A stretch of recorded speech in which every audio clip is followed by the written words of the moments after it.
हरे हरे कृष्ण। आवाज़ आ रही सबको? और आगे आ जाइए। तो आज बहुत ही पवित्र दिन है, जगन्नाथ दास बाबा जी का तिरुभाव और रसिकानंद प्रभु का तिरुभाव। इन दोनों तिरुभावों में जगन्नाथ दास जी बाबा जी का तिरुभाव विशेष है, क्योंकि हमारे वैष्णव कैलेंडर में जगन्नाथ दास बाबा जी का आविर्भाव नहीं आता, तो साल में केवल एक ही दिन होता है कि हम उनके बारे में सुने। तो उनके बारे में प्रभु जी ने काफ़ी सुनाया। तो रसिकानंद प्रभु का तो आविर्भाव भी आता है, तिरुभाव भी आता है। साल में 2 बार हम इनको याद करते हैं। तो आज इनका तिरुभाव दिवस है, तो इनके विषय में हम थोड़ा सुनेंगे। तो ये जो है 1590 में कार्तिक शुक्ला प्रतिपदा के दिन जन्मे थे। स्वर्ण रेखा नदी के तट पर रोहिणी ग्राम में वहाँ के राजा अच्युतानंद के घर में इनका जन्म हुआ। और इनकी माता का नाम था श्री भवानी देवी, और ये राजकुमार थे। श्यामानंद प्रभु जिस समय पूरे उत्कल प्रदेश में भगवान चैतन्य की जो भक्ति धारा है उसको बहा रहे थे, तो इनके पिताजी ने सोची पिता कितने त्यागी और कितने महान कि राजा हो करके, और उनका एकमात्र पुत्र जो रसिकानंद हैं, उनके एकमात्र पुत्र थे, उस अपने पुत्र को इन्होंने स्वयं, पिता ने स्वयं श्यामानंद प्रभु के चरणों में समर्पित कर दिया। कितनी बड़ी बात है। रसिकानंद प्रभु जो है श्यामानंद प्रभु के अनेक शिष्यों में प्रधान शिष्य थे। तो इनकी विशेषता आप सुनिए बड़े ध्यान से। इनकी क्या विशेषता थी? इनकी जितनी निष्ठा श्री हरि में थी, जितनी प्रीति और निष्ठा श्री हरि में थी, उससे ज़्यादा निष्ठा हरि भक्तों में थी और संतों में थी। विशेष है ना। हर समय इनके यहाँ संतों का समाज जुड़ा रहता था, और ये कहते थे कि संतों के हृदय में श्याम सुंदर निवास करते हैं, जैसे गर्भवती नारी के पेट में शिशु होता है। भक्तों के अंदर जो है भगवान उसी प्रकार निवास करते हैं जैसे गर्भवती स्त्री के पेट में शिशु होता है। तो गर्भवती को भोजन देने पर गर्भवती नारी तो पुष्ट संतुष्ट होती है, उसके उदर में रहने वाला शिशु भी होता है। तो दोनों की सेवा हो जाती है एक साथ। अगर हम भक्तों की सेवा करते हैं तो भगवान की सेवा अपने आप हो जाती है। जैसे गर्भवती स्त्री जब भोजन करेगी तो उसके पेट में जो भोजन होता है, उसका जो रस है वो उसके गर्भ के अंदर बच्चे को भी प्राप्त होता है। तो भक्तों की अगर हम सेवा करते हैं तो भगवान की सेवा और भक्तों की सेवा दोनों हो जाती है। तो उसी प्रकार वैष्णव संतों की सेवा से वे भी पुष्ट हैं, संतुष्ट होते हैं, और हृदय में वास करने वाले श्री हरि भी संतुष्ट हो जाते हैं। तो एक दिन इनके यहाँ भंडारे में अनेक संतों ने प्रसाद पाया। सब लोग सुन रहे हैं? इनके यहाँ भंडारे में सभी संतों ने, अनेक संतों ने प्रसाद पाया, और एक शिष्य इनकी आज्ञा पा करके सब संतों का चरणामृत एक पात्र में भर करके ले आया। सब संतों का चरणामृत है, पैर धोए और उसको जो है इकट्ठा किया, पैरों का धोवन, और इनके पास ले आया। तो इन्होंने मुंह में डाला। अब देखो परीक्षा कि सभी संतों का तुमने चरणों का जल लिया कि नहीं लिया है, इसमें तो मुंह में डाला। तो जब मुंह में डाला तो बोले आज संत चरणामृत में पहले जैसा स्वाद नहीं है, लगता है किसी संत का चरण जल रह गया। अब सेवक ने सब संतों के चरणों का जल इकट्ठा कर लिया और इनको दिया। उन्होंने मुंह में जो है डाल करके कहा किसी का जल रह गया है तो स्वाद नहीं आ रहा है। बोले स्वाद नहीं आ रहा है, किसी संत का चरण जल रह गया है। जब जोर दे करके शिष्य से पूछा कि सच बताओ, सच बताओ। अब अपनी गलती बताता नहीं ना, कोई आसानी से बताता नहीं, तो फिर जोर दिए सच बताओ, किसी का छोड़ दिया है, सच बताओ, सच बताओ। तो जोर देकर शिष्य से पूछा तो उसने कहा, प्रभु एक कोढ़ी संत का मैंने चरणामृत नहीं लिया है, एक कोढ़ी संत का चरणामृत मैंने नहीं लिया, डर करके बताने लगा है। तो इन्होंने उस कोढ़ी संत का भी चरणामृत मंगाया और परिवार सहित पिया, है ना, तब स्वाद आया। देखिए तो चरणामृत पी करके ही जो है उनको पता चल गया कि इसमें जो है कुछ कमी है। फिर और परम आनंदित हुए, परम आनंदित हुए। वास्तव में श्री भगवान ही इनकी संत चरणामृत निष्ठा की परीक्षा के लिए कोढ़ी संत का वेश बना करके आए थे।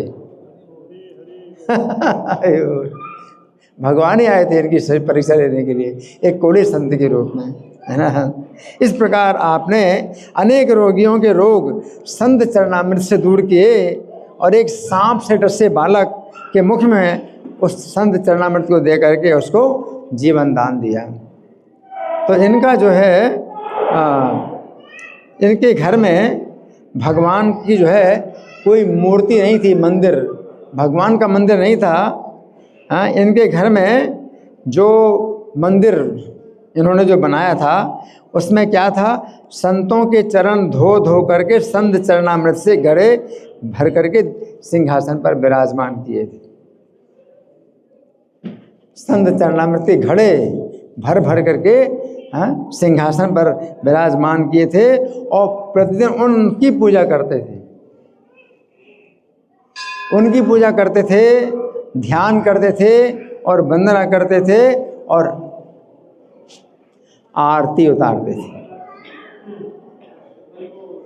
मतलब एक विशेष चरित्र है, जैसा कभी नहीं सुना, ऐसा जो है इनका विशेष चरित्र है। तो इनके बहुत से अद्भुत जो है कार्यकलाप हैं। अब सुनिए एक घटना जो कि बड़ी अद्भुत घटना है, सुनिए बड़े ध्यान से। तो ये जो है श्यामानंद प्रभु के शिष्य थे और श्यामानंद प्रभु जो है धरेंद्र नामक गांव में रहते थे और एक ज़मीन बानपुर की लगी हुई थी जिसमें खेती होती थी और उसके अन्न से साधु सेवा और एक मंदिर का जो है भोग सब चलता था। तो बानपुर में नया मुसलमान नवाब आया जो हिंदू धर्म का कट्टर विरोधी था और संतों वैष्णवों का बड़ा विरोधी था। उसने वो ज़मीन जब्त कर ली, बानपुर की ज़मीन जब्त कर ली। तो श्यामानंद प्रभु ने रसिकानंद को पत्र भेजा जिसमें लिखा था, पत्र भेजा गुरु ने अपने शिष्य रसिकानंद को पत्र भेजा, जाही भांति हो ताही भांति उठी आवो यहाँ, जिस प्रकार से हो उसी प्रकार से यहाँ आ जाओ।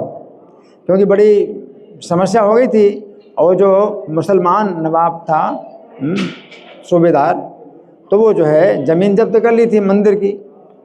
तो इन्होंने मतलब बड़ी चिंता में इनको पत्र लिखा कि जिस प्रकार से हो वैसे ही उठ के आ जाओ।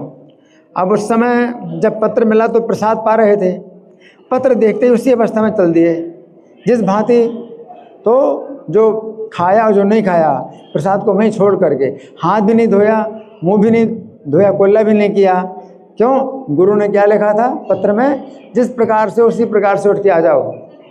तो प्रसाद को ऐसे ही छोड़ करके और चल पड़े। और जब पहुँचे अपने गुरु श्यामानंद के पास तो हाथ धोने की और आचमन की आज्ञा मांगी कि मैं आपकी आज्ञा से आ गया हूँ, आप आज्ञा दीजिए तो मैं हाथ धोऊं और कुल्ला करूं। और इनकी गुरु भक्ति देख करके बहुत प्रसन्न हुए। अच्छा, इसके बाद फिर अपने सेवकों के साथ बानपुर पहुँचे जहाँ का वो था शाहसुजा। तो बानपुर में नवाब के जो कर्मचारी थे इनके शिष्य थे। तो गुरुदेव को आया देख करके उनकी सेवा में व्यस्त हो गए। आने का प्रयोजन सुनकर उन लोगों ने बताया कि ये नवाब बड़ा दुष्ट है, आप स्वयं इसके पास मत जाइए। शिष्यों ने कहा कि ये जो है जो सूबेदार है ये बहुत दुष्ट है, आप इसके पास मत जाइए। और 3 दिन तक निरंतर दरबार में ना देख करके नवाब ने इन शिष्यों को बुलाया और ना आने का जवाब मांगा। जब मुझसे सुना कि गुरुदेव आए हुए हैं और सेवा में लगे थे तो वो और जब बिगड़ा। वो नवाब और ज़्यादा बिगड़ गया और नवाब ने कहा तुम्हारे गुरुदेव को मैं बुलवाता हूँ यहाँ और करामात देखना चाहता हूँ, जाओ उनको यहाँ ले आओ। उस नवाब ने कहा अपने गुरुदेव को यहाँ ले आओ। तो शिष्य ने आकर के इनको समझाया, प्रार्थना की, प्रभु आप यहाँ से गांव लौट जाइए, बड़ा दुष्ट है, आप इसके पास मत जाइए। और नवाब ने एक मतवाला हाथी रास्ते में भिजवा दिया, पागल हाथी। नवाब ने क्या किया? सुन रहे? हरि बोल। सुन रहे? क्या सुन रहे? नहीं सुन रहे? क्या सुना? क्या सुन रहा? हाँ, कहाँ ध्यान है? हाँ, मैं आपको सुना रहा हूँ। क्या सुना? पागल हाथी भेज दिया। अगर बैठे हो थोड़ी देर की तो सुन लो, थोड़ी देर की। पागल हाथी को भेज दिया, हाँ, जिससे इन्हें रास्ते में रौंद डालेगा। रसिकानंद की अचिंत्य शक्ति कुछ शिष्य लोग भी नहीं जानते थे, तो रोकने पर भी ये पालकी पर चढ़कर नवाब के महल की तरफ चल पड़े। रास्ते में जब सबने सुना मतवाला हाथी आ रहा है, इनकी पालकी को छोड़कर कहार भी भाग गए। 4 कहार थे ना कंधे में, पालकी को लेकर के चल रहे थे, तो इनको पालकी को नीचे रख दिया और अपनी जान बचा के भाग गए। कहार भी भाग गए और ये निर्भीक होकर हाथी के सामने खड़े रहे। जब सामने आया तो बोले, गजराज हरे कृष्णा तो कहो। उस हाथी को बोले, गजराज हरे कृष्णा तो कहो। और इनके मुख से श्री कृष्ण नाम निकलते ही वो हाथी की मस्ती बदल गई। आपने आपके चरणों में प्रणाम किया, माथा टेका, आत्मसमर्पण कर दिया और उन्होंने अपने शिष्य के माथे पर चंदन का तिलक लगाया और गले में तुलसी की कंठी पहनाई और बोले, आज से तेरा नाम गोपाल दास है। और उस हाथी को शिष्य बना लिया। आज से तेरा नाम क्या है? गोपाल दास है। दीक्षा दे दी, कंठी माला पहना दी, तिलक लगा दिया, आज से तेरा नाम गोपाल दास। नवाब को जब पता चला तो चरणों में आकर गिर गया। वो मुसलमान चरणों में आके गिर गया, अनेक क्षमा याचना की और जब्त की गई जमीन तो दे ही दी और कई गांव भी उन्होंने, नवाब ने इनको दे दिए। तो दुष्ट का जो है जो स्वभाव वो बदल गया और गजराज भी जो है भक्तराज गोपाल दास बन गया। गोपाल दास संतों को देखते ही प्रणाम करता था, जैसा सिखाया वैसा सीखता था। संतों को देखते ही प्रणाम करता था गोपाल दास। और व्यापारियों की दुकानों से बोरे के बोरे चावल दाल आटा उठाकर संतों की जमात में लाकर पटक देता था। दुकानदारों के बोरे के बोरे उठा करके ले आता था। दुकानदारों ने आकर रसिकानंद प्रभु को दुहाई दी, आपका शिष्य गजराज हमारा दिवाला निकाल रहा है, ये बोरे के बोरे ले जाता है। तो इन्होंने कहा, समझाया, संतों की सेवा ऐसे नहीं होती है। दूसरे का माल जो है मार कर संत की सेवा करना भक्त का काम नहीं है। तब से गोपाल दास क्या हो गया, प्रेम पूर्वक जो संत सेवा के लिए दे देते वो दुकानदार से ला करके संतों को देता था, खड़ा हो जाता था, अपनी खुशी से जो देव वो जो है ला करके देता था। तो इतना जो है इनका आश्चर्य है। अब सवेरे के समय प्रातःकाल स्वर्ण रेखा नदी के तट पर बनी एक पुलिया की दीवार पर बैठे हुए थे। स्वर्ण रेखा नदी के तट पर ही इनका वो गांव था, है ना, रोहिणी नाम का गांव। तो उसकी जो है पुलिया होती है ना दीवार नदी के किनारे पर, तो उस पर बैठे आप दातुन कर रहे थे। एक योगी उस शेर पर बैठा हुआ उधर से आया। योगी था, शेर पर बैठा हुआ उधर आया, अपना योग प्रभाव दिखाने के लिए इनकी तरफ आने लगा। दिखा रहा था कि देखो मैं शेर पर बैठ करके आ रहा हूँ तुम्हारे सामने, है, अब देखो तुम्हारे पास क्या शक्ति है, दिखाओ। इस प्रकार से योगी जो है इनको चुनौती देने के लिए आ रहा था। तो जिस दीवार पर बैठे थे उसको आज्ञा की कि चलो इस योगी की तरफ चलो, दीवार को आज्ञा दी। तो उन्होंने दिखाया कि तू जो है शेर के ऊपर बैठा हुआ है और मैं दीवार पर बैठा हूँ, दीवार को चला रहा हूँ। तो दीवार को चला दिया। तो वो शेर पर सवार था, ये दीवार पर सवार थे। ये देखकर योगी चकित रह गया कि मैं तो शेर को चला पाता हूँ, तो दीवार को चला दिया। योगी चकित रह गया, इनके चरणों में गिर गया और उसको भी इन्होंने वैष्णव दीक्षा दी और योगियों की नटबाजी से दूर कर दिया कि अब ये तो योग सिद्धि दिखाने के चक्कर में नहीं पड़ना आगे से, है ना।